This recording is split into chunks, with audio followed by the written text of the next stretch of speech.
문재인 정부 출범 이후 첫 대정부 질문, 첫날은 어땠을까요? 어제 대정부 질문 이렇게 발언 내용으로 정리를 해보도록 하겠습니다.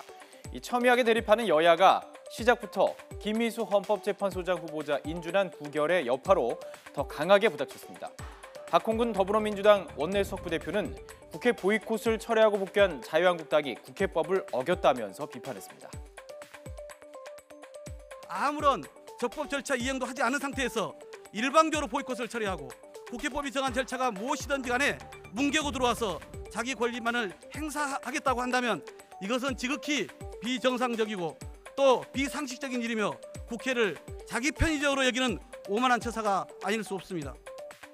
정상화 절차로 진입하기 위해서는 최소한의 이 동료 의원들에게, 지난번에 나왔던 우리 국무위원들에게, 그리고 더구나 우리 국민들께 사과와 유감 표명은 있어야 할 겁니다.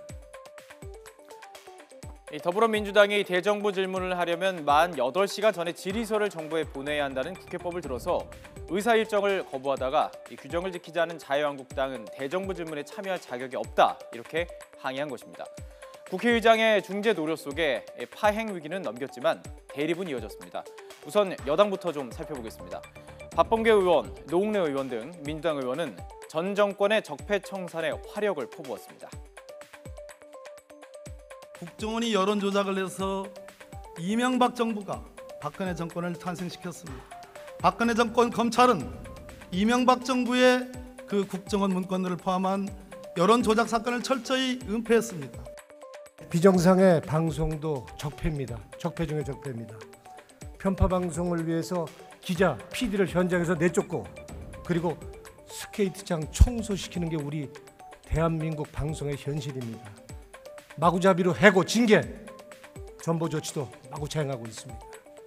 이런 망나니 짓을 하는 방송 경영진 조사를 두고서 언론 탄압이라고 한다 사람이 있다는데 총리는 어떻게 보십니까? 그것은 부당노동행위에 해당되는 것이고요. 지금 부당노동행위의 혐의로 조사되고 있는 것으로 압니다. 야당 역시 KBS, MBC 파업 사태를 두고 총리를 압박했습니다.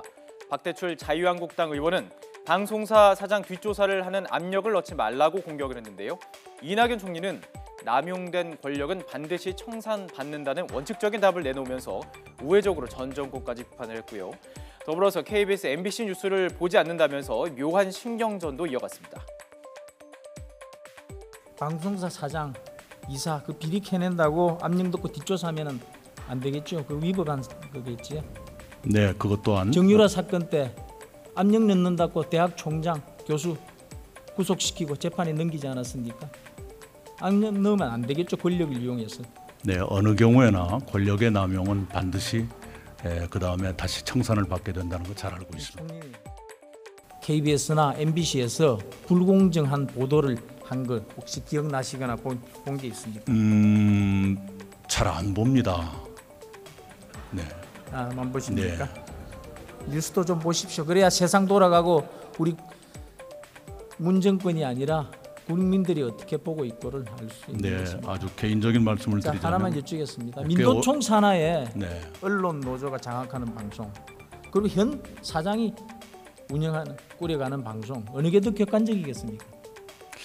꽤 오래전부터 좀 더 공정한 채널을 보고 있습니다.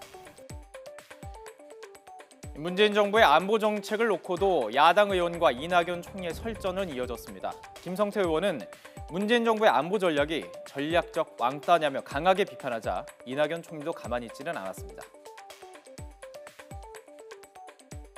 오죽하면 트럼프 대통령이 아베 총리와 통화하면서 한국이 대북대화 구걸하는 거지 같다는 그런 기사가 나왔겠습니까?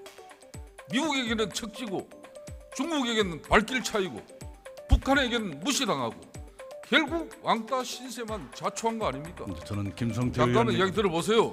네, 전략적 왕따가 문재인 정권 안보 전략인지 이제 답변 한번 정확하게 한번 해보세요. 네, 김성태 의원님이 한국 대통령보다 일본 총리를 더 신뢰하고 있다고 생각하지는 않습니다. 김성태 의원의 안보 정책 공격은 이어졌습니다. 특히 사대관에서 민주당의 배치 반대론에 관해서 공세를 퍼부었고 이낙연 총리는 진땀을 흘렸습니다. 대한민국 국회에 6인조 사드 밴드가 있다는데 알고 계십니까? 네, 저 얘기는 처음 들었습니다. 왜 처음 들어요? 저거 다 대한민국 국민이면 다 아는 일인데. 밤이면 밤마다 사드 전자파는 싫어. 그럼 밤이면 밤마다 김정은의 수소폭탄은 좋아요? 예? 그 사드 전자파에 대해서는